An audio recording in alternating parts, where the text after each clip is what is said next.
Je suis Napoleon Bonaparte. That is the actual song sung during the time of the Imperial Guard, known as Victoire est nous. Victory is ours. No electronics, pure instrument. That's all that it was. Anyways, I am Napoleon Bonaparte. You have seen me in such fine quality epic chemistry videos such as, if we had better quality black powder on Waterloo, maybe things would have been different, huh? And I was poisoned, I tell you. I was poisoned. The chemistry proves it. Okay, guys, for this particular problem, we're looking at the end of Hess's law. Now, you've got a couple of other videos dealing with Hess's law where we looked at the individual steps of the reactions. We had an overall reaction, and then we looked at the individual steps of the reaction itself. That being said, now we're looking at the Hess's law dealing with enthalpy of formation. Well, in this case here, what's the difference? Not really a difference, except we're going to be given enthalpies of formation of different things, different parts of the chemical reaction. So I'm here to show you, we're going to work through one example here, okay, and in this case here it says, using standard enthalpies of formation, calculate the heat of combustion per mole of gaseous water formed during the complete combustion of ethane gas. And the enthalpies of the formation needed are, and this is what they give us here. Now you may notice, I know it's a little bit tiny for you guys, excuse me, the C2H6 here is negative 84.68. The O2 is 0, the CO2 is negative 393.5, and the H2O is negative 241.8. Okay, and this is our combustion reaction. So we're looking at what is the combustion per mole of gaseous water. Okay, so we're going to be interested in this, but in order to get here, we need all this other information to calculate the Hess's enthalpy formation. Okay, well, how is that different from the previous thing? We don't have to go tear through every single step of the reaction, where we don't have to cancel out anything. Okay, and that's the difference. But here they give us a table that already helps us in a lot of things that we don't have to worry about. So this is wonderful for us. Okay, now, in case you're wondering, why am I wearing two caps like this? Well, think Napoleon Bonaparte with the hat. Yeah, that's it. That's why you're the Imperial Guard. Okay, so C2H6 plus 7O2 gets us 4 CO2 and 6 H2O. Okay, nice. What is that going to do for us? And of course, nothing works. Ha! Oh, you gotta be kidding me. Okay. I guess I'm going to have to do a little bit of work from the computer here. All right. So I'm just going to have to show my work here. That's the way it is. Okay. So what is our basic formula for this? Well, if we look at it, the delta H of the whole thing is going to be equal to the summation of the delta H of our products minus the delta H of our reactants. Okay? That's what we're going to have. Okay, so what are the numbers that we have here? Well, what are the products? Well, our products, if you notice, it's the water and the carbon dioxide. So you may notice, okay, so we have that, the summation of. Well, that means we're going to have the value of carbon dioxide, which is negative 393.5. I'm going to give that to you in the exam. There's 4 of them. So we have to say 4 multiplied by negative 393.5 plus 6, because we got 6 waters, right? Times negative 241.8 okay? And that is going to be subtracting, okay, from the reactants. And in this case here, what are the reactants? Well, it's our ethane gas and our oxygen gas, right?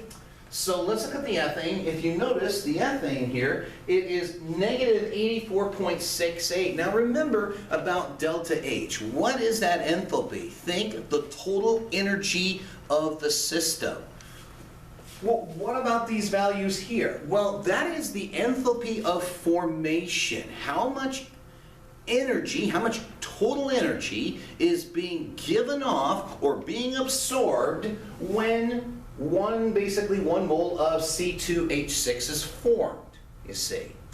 That's the difference. So these represent how much total energy is being given up or absorbed when you have 1 mole of that particular thing made. Okay, so that's why we can sit there and look at CO2. It is a rather exothermic process because of that negative number, 393.5, but we have 4 of them, so we have to multiply by 4 to make that work, plus 6, and notice again the formation of water, we're getting energy that's being released. So that's why we got the negative there, and we've got 6 waters, so we're going to have to multiply that by 6. So that's going to be the summation of our product here, our delta H of our products. Now, what about the reactants themselves? Well, if we look at the reactants themselves, we have the C2H6, so we're going to say 2 multiplied by negative 84.68 plus 7 times 0. Wait a minute, O2 is 0. Right. Why? Any element that it's in its natural form that we would find out there in the wild, it's 0 for its formation. So for example, O2, H2, okay, Cl2, all those would be 0. Okay, in their natural form. Now, if you have I2, for example, if I2 is in the form of a gas, that's not its natural form. Okay, I2 is in the natural form of a solid. So if I2 is in the form of a solid, iodine, then it's 0. But when I2 is in the form of a gas, then you do have an enthalpy of formation there. Just pointing out the obvious on this. Okay? So this is what we've got. Now it's just a question, ladies and gentlemen. Oh, there it is. My board is out of the back. Now we can turn around and let's add this up. Okay, so we're going to multiply these and we are going to add them together. So I'm going to do that for the blue, and I got negative 3024.8. Okay, now remember the formula says we have to take away. Okay, so we're going to take away, okay, the negative 160. Let me erase that. Let me do that in the green so you guys can see it. Take away negative 169.36. Okay, so wait, what's representing what? This here is our delta H for our product. That is, in fact, the summation of the delta H for our product. Minus, remember, we're following that formula for Hess's law of formation, the summation of delta H for our reactant. Okay? So this is what we have. This is what you see in the blue. That's our summation of delta H for the product. Here is in the green, the summation of delta H of our reactants. Okay? I'm going to try to extend the page if I humanly possibly can. Nope, apparently not. I got to go back. I will be right back.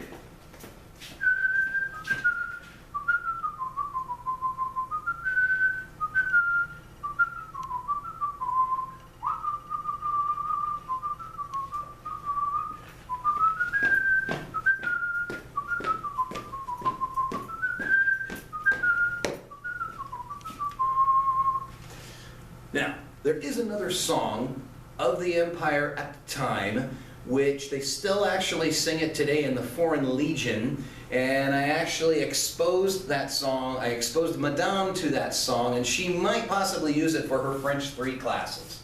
Maybe. Okay, it's called the Chant de l'Oignon, the Song of the Onion. It's a fun one. Okay, so now we go ahead and let's add these up together. So I'm going to make that nice and red.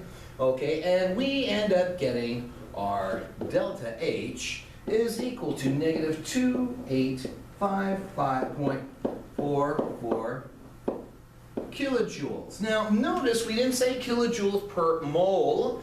We just look at the combustion of this water, the combustion formation of this water. Now there were 6 moles worth of water in that combustion. So we had 6 moles of water that was combusted, where we have almost 2,900 kilojoules of energy being given off.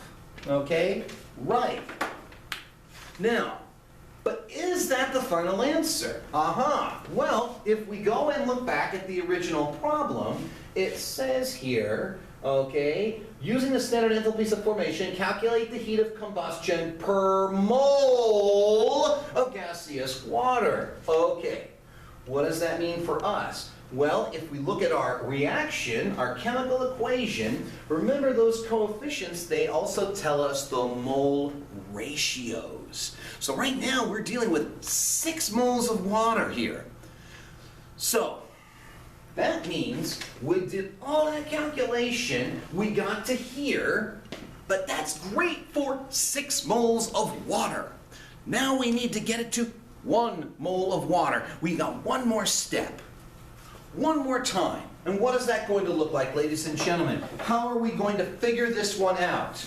Well, it shouldn't be too bad. Since there's 6 moles of water, we're just going to say negative 285, something, negative 2,855.44 kilojoules divided by the 6 moles of water that we have.